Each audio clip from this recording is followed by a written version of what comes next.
Ooh. There's that theme again. Spooky. Yeah, it's actually that song was gifted to us by John Carpenter, so thank you. Thanks, John. Thank you, John. Appreciate all the support. Um, you know, it's what you. That's the type of person you got to have in your corner. You know, Keep slamming those keys, John. is this the John Carpenter that did the movies?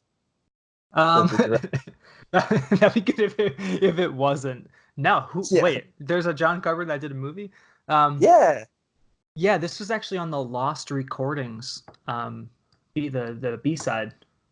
It's actually in the Oh, liner notes devoted to written to towards VodPod for us. So thank you. sweet. Thank you, John. It was pretty easy to obtain that email, wouldn't you say? Yeah, I think it was like, wasn't it like jcarp at hotmail.com? Yeah, yeah. Maybe, yeah. Was it? Yeah, it was Hotmail. Yeah. Oops. Censor that. Beep it out. I'm just kidding. Yeah. So what's up, Matt? Not a bunch. Just chilling, working hard, hardly working, that whole thing. Um, but no, working a lot. But uh, watching Masters of Horror lately on Tubi. Check that out recently. And if you haven't seen it, I would highly recommend it. It's a very cool idea, I think. I've been wanting to see those. I remember when it came out, and like I don't think I was interested in like horror when that stuff came out, but looking at it now, like you told me like they got huge like names and stuff. Like I definitely want to see that to see like who they were able to pull out of the woodwork for these. Yeah, yeah, they get a lot of people you'd be surprised by. I bet, or not even surprised, but you'd be happy to see their names. You'd be like, "Oh, wow, that guy directed this," or Yeah, So yeah. some of them come back for multiple episodes too, it looks like. So And that's on Tubi. Shout out to and Tubi. shout Um out to Tubi. I'm literally impressed by Tubi every single time we talk. Like I didn't know that Yeah. Masters of Horror was on there. So Yeah, I didn't know that till this morning. And yeah, shout out to Tubi, best streaming service out there. If you're not subscribed, you should be because you literally don't have to pay anything. So yeah, and the ads are very far and few between. I watched the movie we're going to be talking about today, Dead Stop. Um, I watched it today, and I honestly like there was a point where I was like, did I even see a commercial? And I did. It was just like really quick. So it's not like one of those ones like I pay for Hulu for like $1 with like ads, and the ads on that are like a lot. But oh my Tubi gosh, is yeah. completely free, and the ads are barely there. Yeah, the ads are good and they're pretty quick. And sometimes they'll do a block of like 3 to 5 ads, but then you won't see another commercial for like ever. Um, I welcome it. I don't give a shit. I yeah, don't mind watching commercials, yeah. especially like even on Hulu. I'm watching the Purge TV show, the first season, which is Oh, great, but cool. really really good by the way. Um, Dude, that's awesome. and I have to admit, like I don't really mind the commercials. I'll just look at my phone for like 90 minutes. If you really don't can't like just sit and watch a commercial for like a minute and a half, like come on. There's Yeah, no, so many worse things you could be doing. I completely agree. Yeah, yeah, when the ads come on, I'll just throw on like the Trailer Park Boys Greasy Money app. It's a silly little game that plays itself, and I'll just let that run during the commercials, and then I'll just hop back into the movie when it shows up again. It kind of reminds you of cable days, as kids, you and I, you're just a little ahead of me, so you got to experience it more probably with like cable cartoon shows and cool sitcoms that you'd watch growing up. But it just reminds you of that at this point. That's what it does for me at least. Yeah, I would do my homework in between like commercial breaks. I'd come home from school, I'd watch the tail end of Gilmore Girls, then watch some Grounded for Life or like Full House, and Dude, hell yeah. maybe catch some Charmed, and then in between commercials, I would just do my homework. Good call, man. That's why you're so smart, dude. You're I got all those, I got Yeah, all those life lessons from Gilmore Girls. yeah, dude. And you budgeted your homework time while you were watching TV. How cool is that? Not everyone can say That's that. true. That's true. So yeah, All dead right. stop. Dead Stop. It came out. So if you look it up on IMDb, it came out in 2011, but it actually got USA distribution in January 17th, 2016. Wow, that's a cool story. Like a cool little journey to get it out everywhere. Yeah, and what's I thought about what you were saying. Like you said that on the last episode, you're like, oh, it's really cool. Like they held on to it and like fought to get it like you know like released in more than one place. And I think that made me watch this in a very different way. Like I saw this as like a movie people are super proud about, and just because it was made, almost 10 years ago doesn't mean that it can't come out now. Yeah, that's a great way of putting it. I agree, 100%. It's So I like, thought, yeah, oh, go ahead. oh yeah. So basically, I mean, for me, the jumping right into the film itself, you can totally tell that this was, I would say, more of a passion project, labor of love than something that had seven producers throwing money at it. Hmm.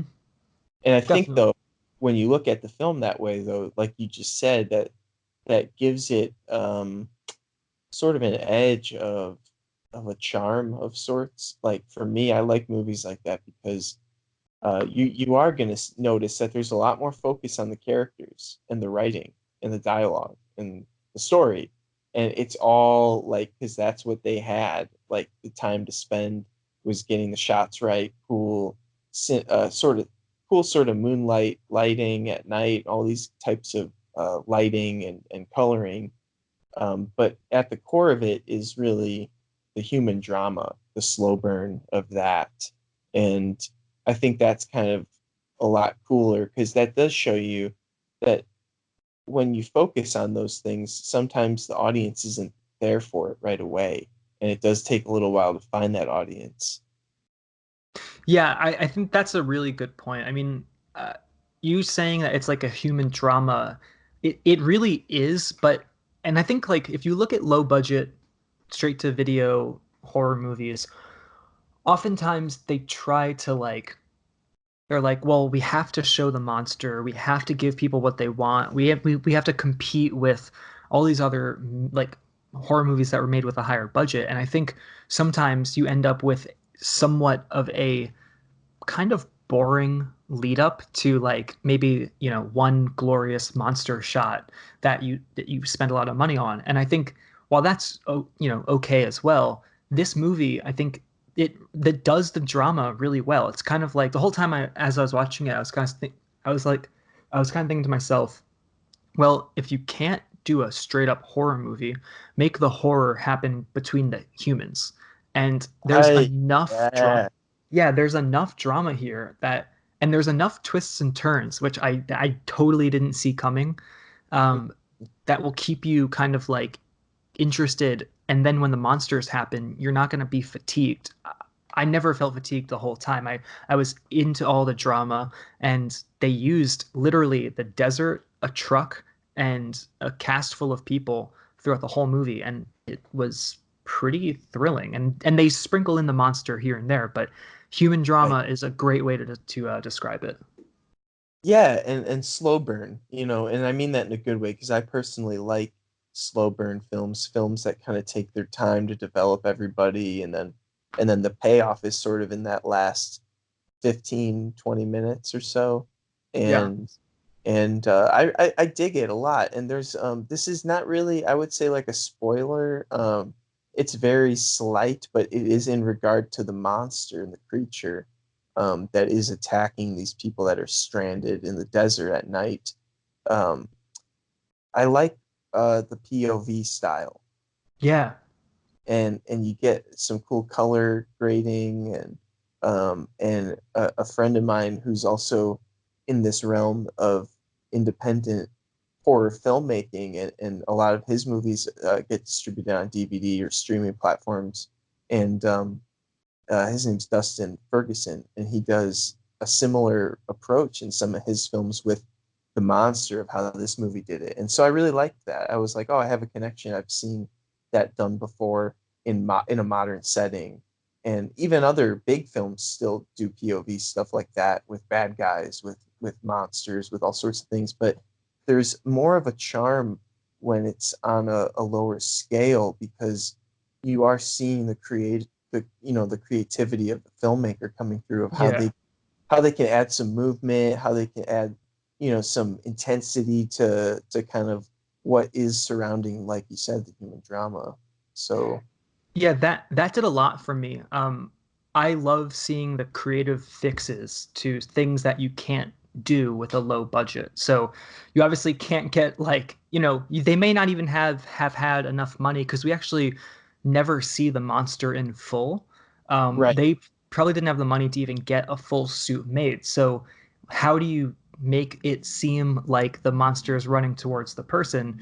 You do it from the point of view. And I think, like you said, the red color was really, really cool. I also really liked, they did a lot of off screen kills, but the sound design is really, really good here.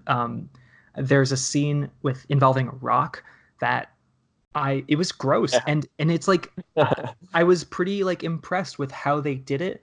Um, and especially when the monster is attacking them in the van, which, by the way, reminded me very much. Do you remember the show Scare Tactics on Sci-Fi? Yeah, I do actually. There was like an Yeah. episode where they had these people in the camper and they were being attacked by like a Bigfoot, and that really like reminded me of like all you need to do to make it seem like, oh, drop my phone, to make it seem like the monster is attacking the van is you shake the van, you put really fucking good sound effects behind it, and then when you have to see the monster, they did really close up, you know, shaky cam, but it was cut fast between people's reactions and then the monster's like you can't even tell really what it is. And I thought that was super effective, super creative, and done very, very well. Right. Yeah, dude, that I can't, obviously again can't help but agree. I mean, it brings you back to a lot of bigger films that sort of learned that the hard way. And obviously, the popular choice for those movies would be Jaws, having Mhm. Steven Spielberg and team sort of wrestle back and forth of or more so Steven Spielberg and the editor wrestling back and forth about how on set, though, the mechanical shark wasn't really doing its job. It was kind of breaking down on him and being unreliable. So then in the editing room, there was a fight between how many frames should we actually show of the shark and what's more effective, leaving it on the screen longer or shorter. And obviously, they ended up going with the editor's choice, I believe, which was shorter. And the rest is history. It's obviously more effective. It's way more. It's so that story always like gets me, you know? Like Yeah, it's people are really like cool. that's so genius and it actually wasn't even intentional, but Yeah, it kind of like like served a genre for then on.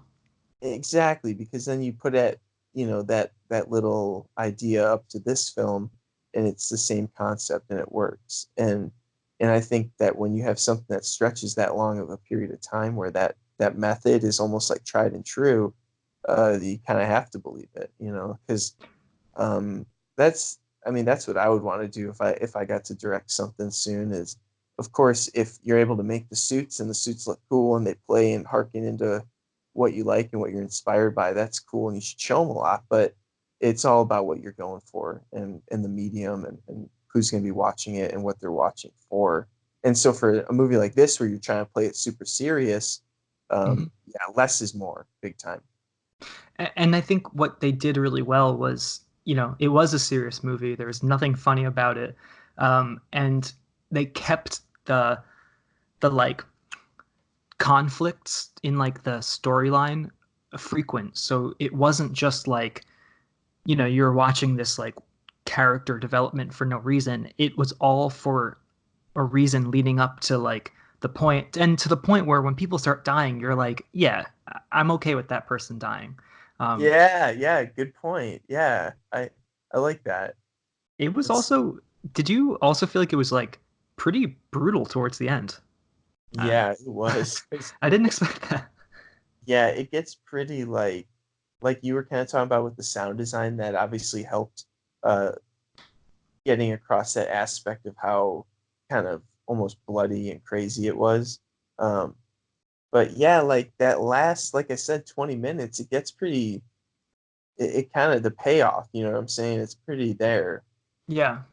Like especially like you were saying, if you don't like certain characters and stuff, like they find a way to sort of fulfill Yeah, audience well, expectations, I guess. that's the best kind of horror. The best kind of horror is the one where when you're watching it, you're like, that guy's gonna die because he Yeah, did yeah, X, Y, Z. And then when he dies, you're like, okay, cool. I knew that was gonna happen. But then when they do something and they did this in Dead Stop, where there was someone that died where I was like, what? that yeah, that was odd. Like that was really cool. Like you got me, yeah. Jonas Stolpe. Shout out. By the way, I was looking up the director, Jonas Stolpe, and I was looking at what he's only this is the only full-length film he's directed, but if you look at his accolades, the last thing he did was in 2014, but he's done mostly he like works on the bonus features of like huge movies like Maze Runner, um, Wow. Teen Wolf. He worked on Saw 6. He worked on Terminator Salvation, The Punisher Warzone. Um, Oh, great. I love all those movies, man. me That's really too. cool. Me That's too. really cool, man. Yeah. Dang.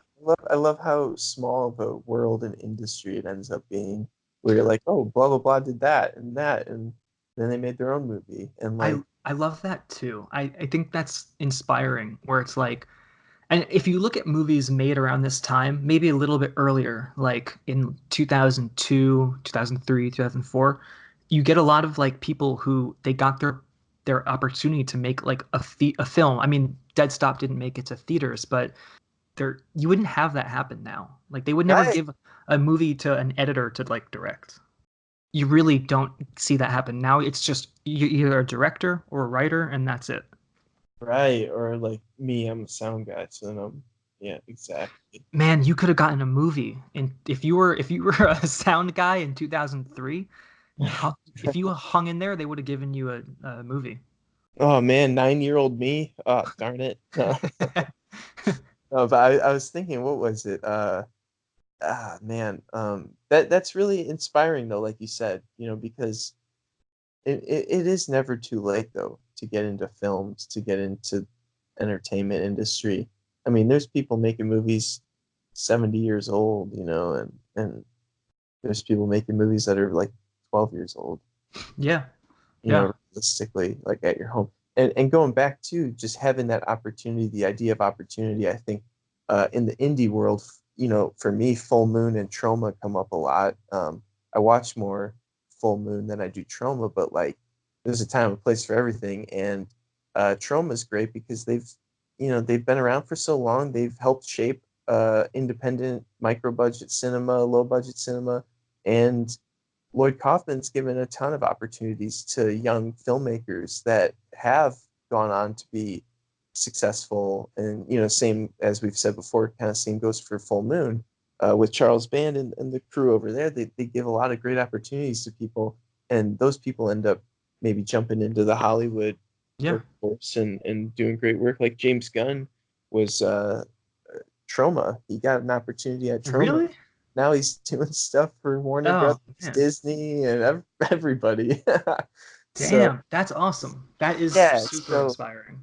there really is never. I think the idea that it's never too late, I think, is actually very true. And you don't know what someone's capable of until you give them a shot. So, Oh, I, 100%, I 100%. I think this is a really cool movie to watch. I mean, went off on the poster test, but it ended up being a actually like really enjoyable film. So I really enjoyed Dead Stop. I agree as well. Again and again and again, I agree with you a lot, Tim.